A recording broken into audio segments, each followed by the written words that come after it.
Hi and welcome everyone to a new video with me, Queen Ophelia Adler. Today we're going to do a kind of different video. Usually we do longer videos that's about classical fiction and we do analyzing into depth on them in the videos. But this is going to be different. We're going to talk about a light novel today. And the reasoning for that is I have a throne wish list, as you can find in my description down below. And it no mean necessary does anyone need to help me with my book buying addiction, but it is kind of appreciated, and I do like getting books gifted to me. Don't get me wrong. And this Christmas, I had a friend gift me this light novel called The Tortured Princess. And as promised, I do a review and I talk about my experience reading these books, or that is the thought at least. And so here I'm making a video about my experience reading this light novel. It's going to be very different. We're not going to go into depth. We're not going to do analyzing themes or symbols.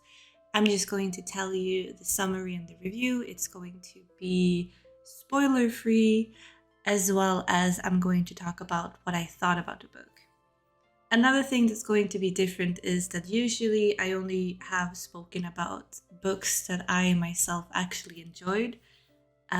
This book I did not enjoy at all, or not much at least. There is certain things that's good about it. But certain things it's not good. Definitely not good. So this is going to be a little bit of a rant video as well. So buckle up and I hope you enjoy it. If you enjoy videos like this, please comment and like below or give a follow if you're not a follower already. And let's get into it. So, like I said in the beginning, I was gifted this book, Tortured Princess, by a very good friend of mine, Celrjs. Thank you so much for this book. I appreciate it. You guys do not need to help me with my book addiction. I do buy a lot of books myself. But like I said, if you really want to, you can find my link below, and all books that are bought from that I will make a video on. So thank you to Celrjs for sponsoring today's video by buying this book for me, but also sponsoring my book buying addiction. Very cool. Thank you. Now, to get into the book itself, I actually added it to my own wish list on Throne. It was not a random book I've never seen before. I wanted to read more light novels in between my classical fiction. I feel like sometimes when I read a lot of classics, I tend to overthink and overanalyze, and it's always very nice to do a light novel that is, in fact, a little bit lighter in between classics, so I can rinse my palate and rinse my mind off that sometimes are like a book hangover. So right now I found this book. So I found this book by Googling. I wanted a horror light novel because a lot of the light novels I usually read are romantic or historical, which I'm very fine with. That's kind of like the cheesy, corny light novels I'm really into. But I also wanted to look for something more horror in fiction, because horror is one of my favorite genres of all time, and it would be fun to find a lighter novel about that. This is one of the titles that came up, and it caught my eye because of the cover, as you can see. When I was younger, I watched Jigugu Choudou or Hell Girl a lot. It was one of my favorite animes. I have the DVDs, I have the manga, I love it. And in that one, as you can see, there is a main character called Enma Ai, and if I put these two next to each other, you can see the resemblance in the main character. In Hellgirl, the anime, you follow a girl who has a website, and if you want revenge on someone, you can put their names into this website, and Hellgirl or Enma Ai will go and do the revenge for you. But if he is going to drag someone to hell, you're digging two graves, which means when you die, you will also go to hell. It's a very fun concept, and the atmosphere in the anime and the manga is very good. You also get to know Enma Ai and her background story, and it's very cool. So when I saw this book of Torture Princess, I got the same vibe. They have the same haircut, they have the same very red eyes that has that stare of nothingness. The way they're dressing is very different, but it also gave me that she's some sort of demon, tortured person, princess in this world, and she's fighting other demons, and I thought it sounded really cool, really atmospheric, and I was really, really drawn to the cover. And like many people say sometimes, do not let covers ruin your experience with books, because they can look very boring but be very good, or they can look amazing and give you high hopes, and then they are just crushed. And I feel like that was the issue with this one. I had so high expectations because I drew a parallel between Hellgirl and this book, and I thought it was going to be just as amazing as Hellgirl was for me when I was a teenager, and I saw that show for the first time. And I was very like in this nostalgic mood, and I was like, I'm going to, enjoy this a lot. But oh, how wrong I was. It wasn't the same. And sometimes that could be a good thing, but sometimes it can also be not a good thing. But let me talk firstly about the summary, so you know what the light novel is about in rough draft. I'm not going to spoil anything. I'm just going to tell you the big picture of the summary. It starts off with the first prologue with Kaito, our main character, who have died. He had a very tragic death from being killed brutally by a family member of his. And this beautiful woman, the girl on the cover, she approached him and she tells him she is the torture princess Elizabeth, and she wants him to be her loyal servant or butler, if you so may. His natural instinct is telling him he does not want to, because first of all, she looks very scary with her torture devices, and she does not look like a sympathetic person, but he's also very much over life and living, and he just wants peace. But then she gives him two choices. Either he becomes her butler, or he will be tortured until death again, which makes him rethink this decision of his, and he decides to be actually her butler, which means that he will have to help her with anything she really wants to, from cleaning her castle to making dinner, to then help her in her mission of being tortured princess. And what is that mission? Well, she has 14 ranked demons, and they're contractors that she needs to get rid of. But there is also a catch to this, because once her mission is complete, she will fade out, and her fate is to die alone and forsaken by both heaven, hell, and earth, and she will not exist anywhere. So it has that premises, and that sounds good. That sounds cool. That sounds atmospheric, But then you get into the book, and it starts well. It does. But I liked some scenes of the book. there were some scenes and some ideas I feel like the author did well. One of those things that I think that he did well is the world building. The world building is very, very atmospheric, is very, very cool. You have these different, like how the castle looks like, how gothic the world seems to be. It gives you a sense of you don't really understand it. It's weird, but you don't know what's going to happen.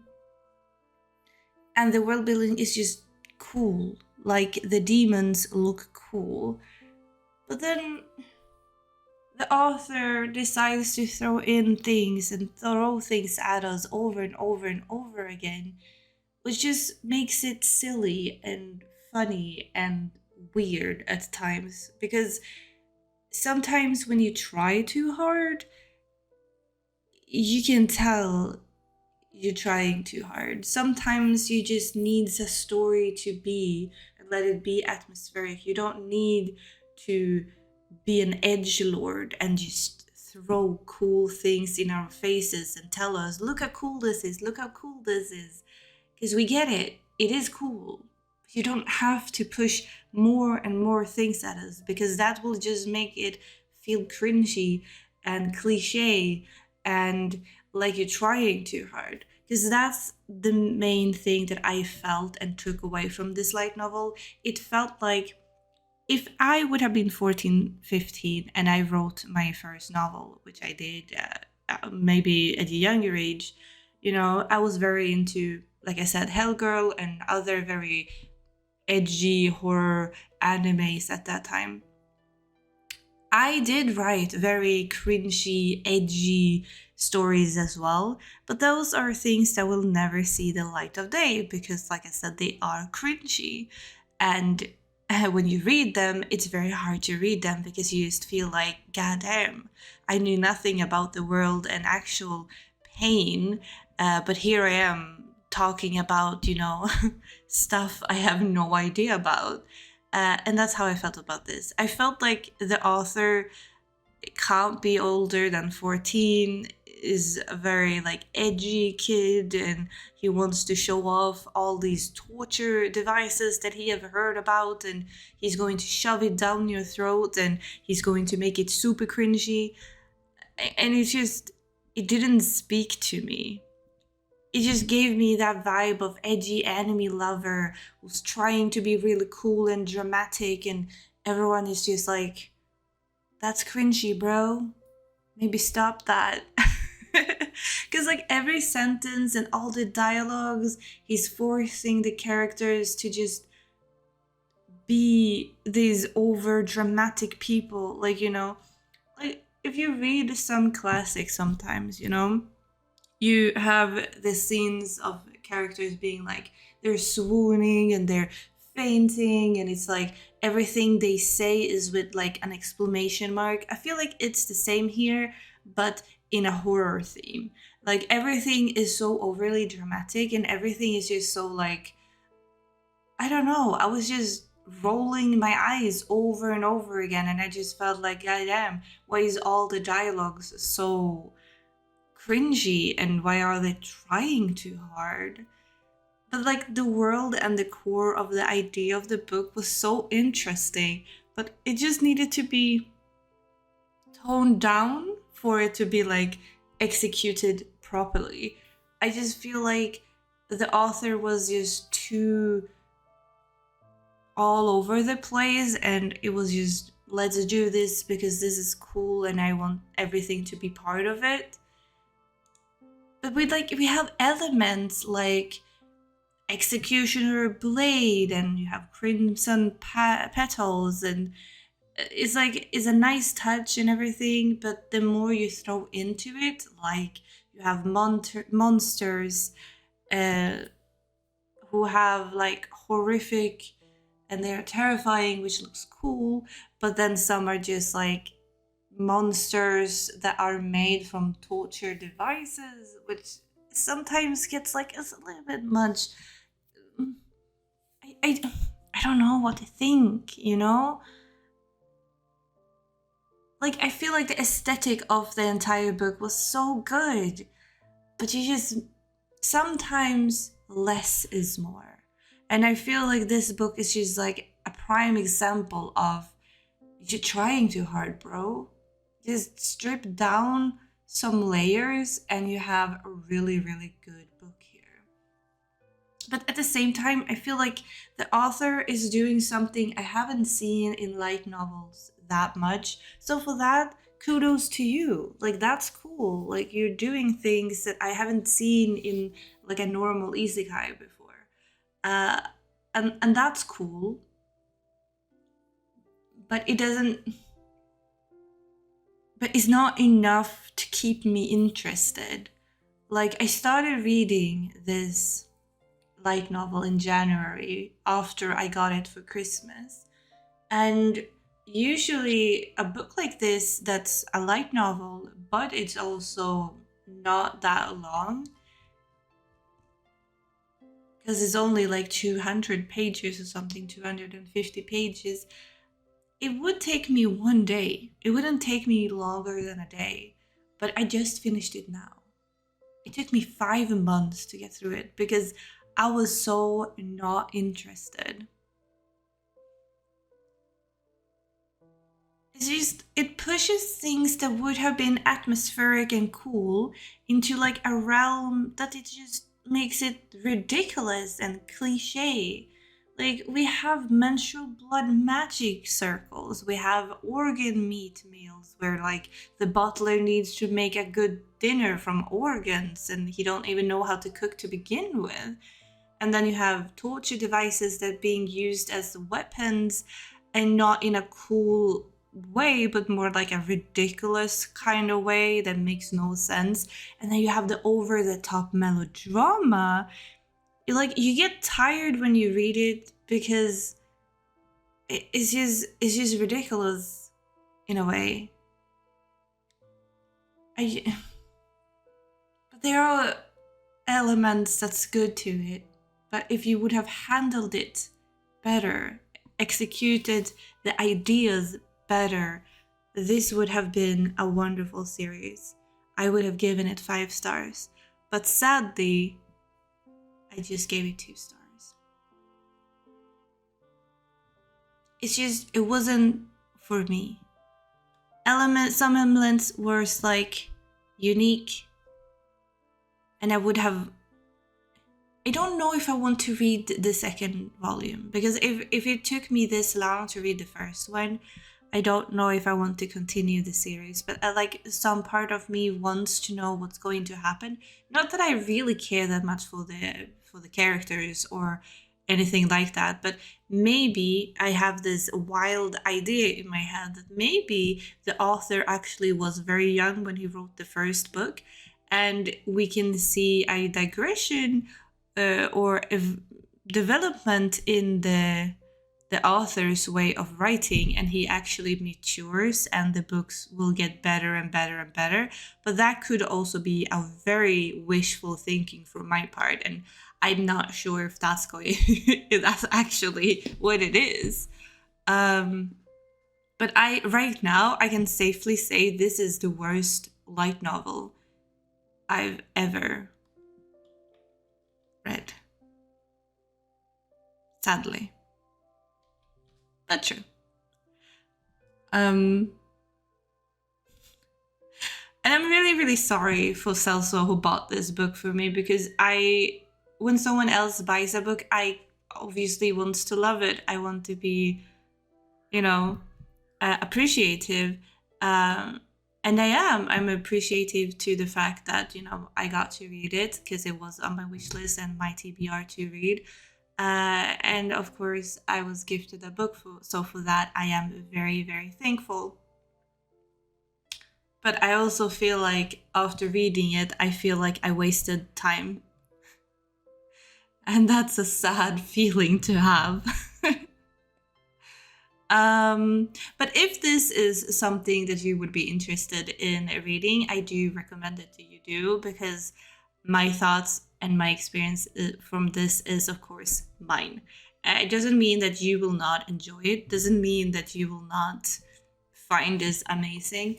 Maybe you find this over the top, edgy, you know, thing. Maybe you find that very cool. Maybe you don't need a depth or a reason for stuff to just be, like I do sometimes.